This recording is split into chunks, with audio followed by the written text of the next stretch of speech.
무슨 소리냐고. 자기가 임대차 계약 체결할 때 다 동의를 받고 지금 동의서랑 신탁 원부도 가져왔으니까 한번 확인해 보라고 하는 거예요. 그래서 제가 바로 확인을 했죠. 그분이 건네준 동의서를 보니까 수탁자인 신탁회사의 동의서가 아니고요, 우선수익자의 동의서예요. 제가 그 동의서를 보고 이제 정신이 퍼뜩 들었죠.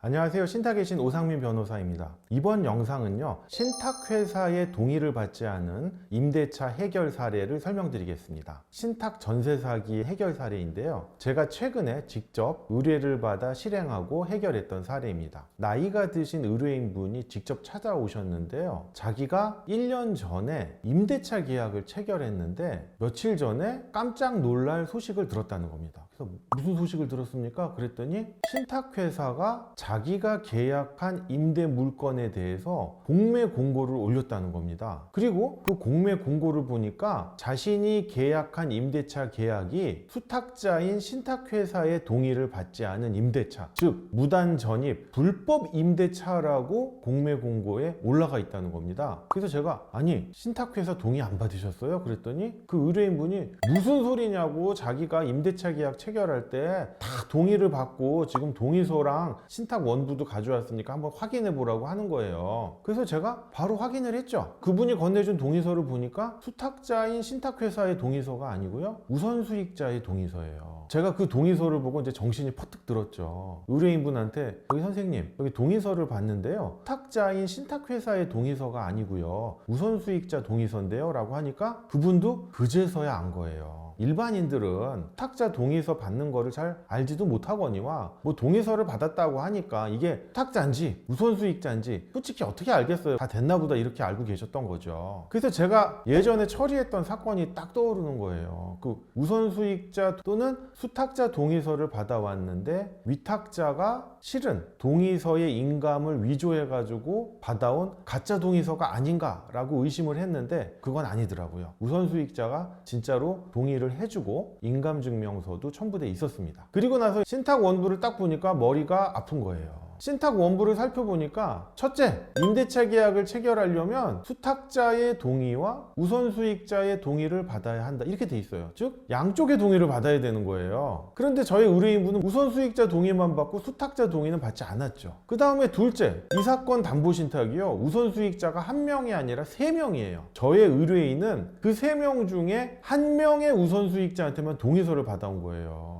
솔직히 소송을 하면 장담을 못 하는 거예요. 신탁회사가 말할 게 뻔하죠. 신탁 원부에 수탁자 동의를 받으라고 했는데 안 받았습니다. 그리고 신탁 원부에 우선수익자 전원의 동의를 받으라고 했는데 전원이 아닌 한 명의 동의만 받았습니다. 신탁회사는 주장이 아주 간결하고 명확해요. 그래서 제가 어떻게든 이 불쌍한 의뢰인분을 도와드려야 되잖아요. 신탁 원부랑 우선수익자 동의서를 이제 꼼꼼히 살펴가지고 신탁회사에 예상되는 반박을 재항변하기로 마음을 먹었어요. 신탁 원부에 수탁자의 동의랑 우선수익자의 동의를 받으라 라고 하는 그 조항은요, 최근에 그 유명한 판결 있잖아요. 신탁회사의 관리비 납부 의무를 인정한 대법원 판결에서 신탁 원부의 대항력은 신탁 원부에 반영된 신탁계약의 모든 조항을 제3자에게 대항할 수 있다라는 것이 아니라 그냥 신탁재산이 신탁법에 적용을 받는 신탁재산에 불과한 거다라는 것밖에 대항을 못한다는 거잖아요. 그래서 그 점으로 깨야겠다 이렇게 생각을 했고요. 설령 수탁자의 동의를 받아야만 된다고 하더라도요, 우선수익자가 이미 동의를 해줬는데 수탁자와 우선수익자, 즉 신탁 관계인들 사이에 내부적인 의사소통이 잘못된 것에 불과하고 우선수익자 동의서를 보니까요, 맨 마지막에 수탁자 귀중 그래가지고 이 문서가 수탁자에게 보내진 걸로 추정이 돼요. 그 다음에 신탁법상 수탁자가 신탁재산의 대내외적인 소유자인 건 맞지만요, 여러분 신탁의 핵심은 수익자입니다. 즉 그 수탁자가 위탁자가 지시한 신탁 목적에 따라서요, 수익자의 이익을 위해서 신탁사무를 처리하는 거예요. 그렇기 때문에 수탁자가 임의로 신탁사무를 처리하는 것이 아니라 아니라 수익자의 지시를 받거나 동의를 받아가지고 신탁사무를 처리하거든요. 그렇기 때문에 우선 수익자가 이 신탁의 핵심적인 이해관계인이고, 특히 이 신탁이 근저당권과 유사한 담보신탁이잖아요. 그렇기 때문에 우선 수익자의 의사가 제일 중요하다. 우선 수익자의 동의를 받으면 굳이 수탁자인 신탁회사의 동의는 받지 않아도 큰 문제가 없을 것 같다라는 점이고요. 마지막으로 우선 수익자 전원의 동의를 받아야 된다라고 신탁 원부에 기재되어 있었는데, 그 우선 수익자 동의서에 보니까 공동 제1순위 우선 수익자라고 하고 괄호치고 대표 대주라고 써 있는 거예요.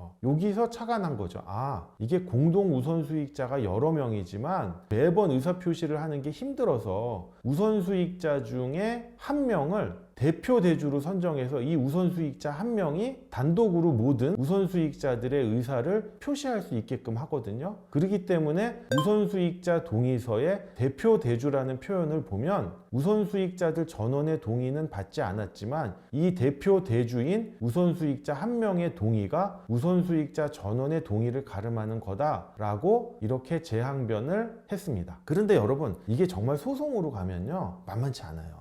물론 제 주장도 나름 타당하고 합리적이고 이걸로 승소할 수는 있지만 사실은 신탁회사 주장이 상당히 간결하고 명쾌해요. 그런데 이걸 반박하는 우리 측의 재항변은 상당히 길잖아요. 물론 아무리 재항변 주장이 타당하고 합리적이고 설득력이 있지만 일단 긴 거는 좋진 않다는 거죠. 그래서 제가 의뢰인분한테 일단 소송은 하지 말자. 소송을 하면 시일도 오래 걸리고 그 결과를 장담할 수가 없다. 물론 저는 소송하는 게 좋죠. 왜냐하면 이기든 지든 착수금은 받잖아요. 근데 그게 과연 의뢰인분한테 무슨 도움이 되겠어요. 그래서 제가 신탁회사랑 우선수익자한테 내용 증명을 보내고 금융감독원에 민원을 넣자라고 해가지고 제가 바로 내용 증명을 써서 보내고 금융감독원에 민원을 제기했어요. 그러니까 다음날 신탁회사에서 전화가 왔어요. 신탁회사는 자기는 수탁자의 동의를 한 적은 없다. 그리고 우선수익자의 동의는 확인은 했지만 그 당시에 우선수익자로부터 연락은 받지 못했다. 하지만 도의적으로 이러한 모든 상황들을 감안해서 이분에게 수탁자로서 지금이라도 동의서를 발급해주고 복매 공고를 정정해서 올리겠다. 아주 그냥 200% 만족스러운 답변을 해준 거예요. 그러다 보니까 제 의뢰인 같은 경우에는 구태여 소송을 하지 않고 이 문제를 아주 손쉽고 빠르게 해결할 수 있었습니다. 물론 신탁회사가 저에게 한 변명들이 사실인지는 모르겠어요. 어쨌든 결과적으로 저희 의뢰인에게는 정말 최상의 결과가 나온 거잖아요. 그래서 저희도 아무런 이의를 제기하지 않고 금융감독원 민원을 취하했고요. 수탁자인 신탁회사도 뒤늦게 임대차 동의서를 발급해주고 복매 공고에도 수탁자의 동의를 받은 정당한 임대차이다라고 하는 복매 정정 공고가 올라갔습니다. 본 영상을 통해서 신탁회사의 동의를 받지 않은